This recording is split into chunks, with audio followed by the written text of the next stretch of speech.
মহান বিজয়ের মাস উপলক্ষে ৪ দিনের কর্মসূচি ঘোষণা করল বাংলাদেশ জাতীয়তাবাদী দল বিএনপি। বৃহস্পতিবার সন্ধ্যায় রাজধানীর নয়াপল্টনে কেন্দ্রীয় কার্যালয়ে আয়োজিত এক সংবাদ সম্মেলনে এ কর্মসূচি ঘোষণা করেন দলের সিনিয়র যুগ্ম মহাসচিব রুহুল কবির রিজভী।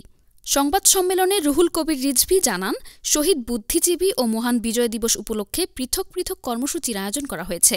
যথাযথ মর্যাদায় দিবসগুলো পালনে দলের পক্ষ থেকে চূড়ান্ত এ কর্মসূচি ঘোষণা করা হয়েছে। বিএনপির পৃথক এ কর্মসূচির মধ্যে শহীদ বুদ্ধিজীবী দিবস উপলক্ষে ১৩ ডিসেম্বর দুপুর ২টায় রমনার ইঞ্জিনিয়ার্স ইনস্টিটিউশন মিলনায়তনে আলোচনা সভা, ১৪ ডিসেম্বর ভোরে কেন্দ্রীয় কার্যালয়সহ সারা দেশের কার্যালয়গুলোতে কালো পতাকা উত্তোলন ও দলীয় পতাকা অর্ধনমিতকরণ এবং সকাল ৯টায় মিরপুরের শহীদ বুদ্ধিজীবী স্মৃতিস্তম্ভে পুষ্পমাল্য অর্পণ করা হবে।